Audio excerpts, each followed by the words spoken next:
When you make your own deli meat, it doesn't just taste better, it costs less and it's healthier for you.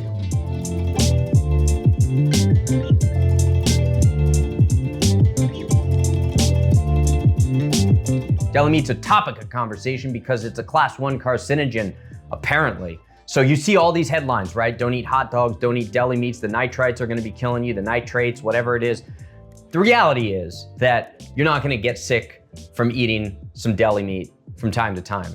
Now, if you're eating deli meats and sandwiches every single day for 20 plus years, perhaps you got an issue, hot dogs alike. But the thing is that you don't have to be eating all of those nitrites and nitrates because you can make your own deli meat. So even putting the nitrite and the nitrate conversation aside, this is about eating better deli meat for less money. Deli meat nowadays ranges from like $15.99 a pound, $16, $17, $18, $19, $20.99 a pound. Sometimes when you get the deli meats, going and buying a turkey breast or even a whole turkey, but they sell them as the breast alone right now, you can get the same deli meat for $3, $4, $5 a pound, depending on what state you're in, what state of mind you're in, actually. It's also easy to cook. So why not make your own turkey meat by cooking it yourself? And that's what we're gonna do today. So the principle here is simple. It's the same cooking principle that we've used for all of our other roasts. Reverse sear. Start by pre-salting. I didn't even pre-salt this one, but I'm gonna salt it right now. If you want, you can pre-salt it, okay? You can make it a little bit richer and a little bit more moist by pre-salting it. But for today, I'm just gonna salt it right here. Now I got one of those kind of like free range, heritage type breasts at the store. So very high quality. And I wanna say this one was $5.99 a pound. But at the same store, I went and I cross-referenced their deli meat, $17.99 a pound. So there you go. In addition to the fact that you only need a little bit of deli meat in a good sandwich, because a good sandwich is made up of not just the meat, but the condiments and the avocado and the pickled onions or whatever else you want to add on there. Little hint for the future, we're gonna be making one of those sandwiches after we cook this deli meat. I'm gonna hit it with just a little bit of avocado oil because it's naturally lean, so we do want some of the fat in there. And I'm gonna throw this into a 300-degree oven right now.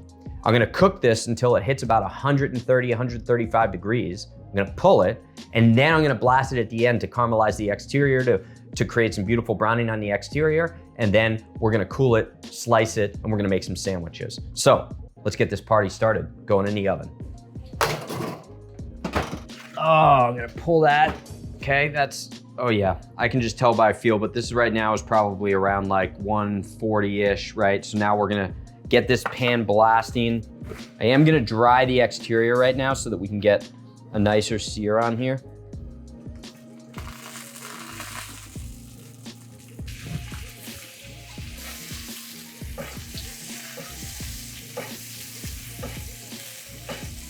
All right, let's take this over to the cutting board.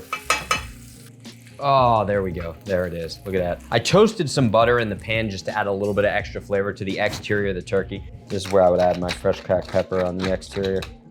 Now I'll also pull some, I'll pull some fresh herbs here as well, and we'll just finish it with a little bit of fresh herb. So I gotta let this sit. This is the part where I gotta be patient because I'm gonna take it off the bone.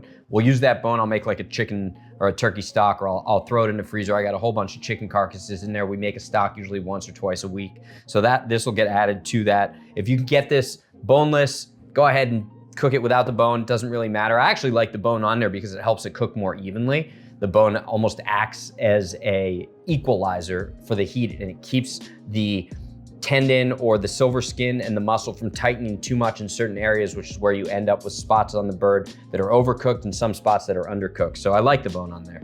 Same applies to even like a ribeye.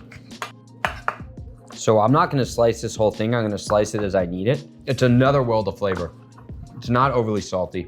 The preservatives, that gelatinous kind of head cheese-like mouthfeel that you get from low quality deli meat, so much healthier for you. This is the way to go. And it's less expensive. I feel like I'm repeating that, but that's clearly a central theme here. We're not done, okay? Deli meat, turkey deli meat. Let's move on to a sandwich. Ciabatta is one of my favorite breads. I love it. I'm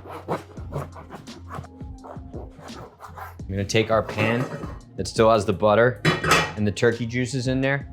I'm just gonna toast this bread while we pull together the rest of the sandwich. So here's what we're gonna start with our onion. I hate just bitter raw onions on sandwiches, but one thing I do love is lightly marinated onions on sandwiches. So that's the first thing we're gonna do. So we're gonna start to get the onions going for this sandwich. They only need 2 minutes in a little bit of salt and vinegar in order to break down the flavor and some of the bitter compounds that are naturally in the onions, right? Get the onions going right there. I'm gonna hit that with a touch of salt. We're gonna let those sweat out in the salt for about 1 minute. I'm gonna take my tomatoes, thinly slice the tomatoes. Good to go on those. Okay, let's season those up as well.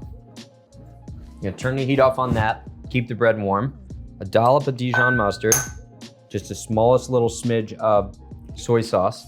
For the base of the sauce, I'm just gonna add a little bit of mascarpone cheese. Mascarpone cheese is just, you know, an aged cheese with a little bit of citric acid. It's kind of sweet and creamy. It's a wonderful base if you're trying to avoid mayonnaise. I'm not trying to avoid mayonnaise. I just don't want mayonnaise in this sauce, all right? Hit this with a little bit of salt. In this case, I'm gonna go with a champagne vinegar in here. Then I'm gonna add champagne vinegar to my onions as well. I'm gonna slice an avocado. All right, here we go, friends. Lay it down. That mascarpone cheese is a really great substitute if you're looking for a rich flavor, but you don't necessarily want to use mayo on there. This kind of mascarpone mix and the saltiness from the tamari takes it over the top. Now look at these onions already. Look at how they've actually melted. See how soft they are? These are quickly pickled. So I'm gonna lay these down on the base of the sandwich. Not gonna go too hard. Tomatoes next. Then I'm gonna add my turkey, my beautiful turkey meat. From here, we're not done. We're not done. I got one more secret ingredient. I've got this raw cheddar that's been studded. It's A2 milk, and it's been studded with jalapeños. I'm gonna hit it with a touch of this jalapeno cheddar, a scotch of jalapeno cheddar, avocado, layer the avocado on there. You can never have too much avocado. This isn't Chipotle. We're not being cheap here on the avocado. I'm not gonna charge you extra for the avocado, okay? It's all gonna be good. Salt on top. Gotta be careful here. The cut is essential. Gotta go down. Now you gotta go down with confidence. There it is. Let's break this down. One avocado I got for 90 cents. There's a lot of avocado on there. I probably used 3 ounces of this fresh turkey meat that I got for, I don't know, $5.99 a pound. So we're talking right there, 3 ounces for maybe like $1.20, all right? The bread, the whole loaf cost me $2. So maybe this one particular slice of bread, another 50 cents. Tomato, the pickled onions, the mascarpone cheese, maybe another $1. You're talking about $2.50, $3 for this sandwich. In a restaurant, this sandwich would be $22, $24. You can make this yourself at home with the best ingredients possible. That's talking about bringing your sandwich game to a whole nother level, okay? None of this fancy stove stuff, none of this frill stuff. I'm just talking sandwich game. Sandwich game is key here, as Guy Fieri likes to do, right? The elbows up, and then we go in for the kill. The surprising elements on this sandwich is the soy sauce that you would never know it was there, but it just makes everything pop, and the mascarpone cheese.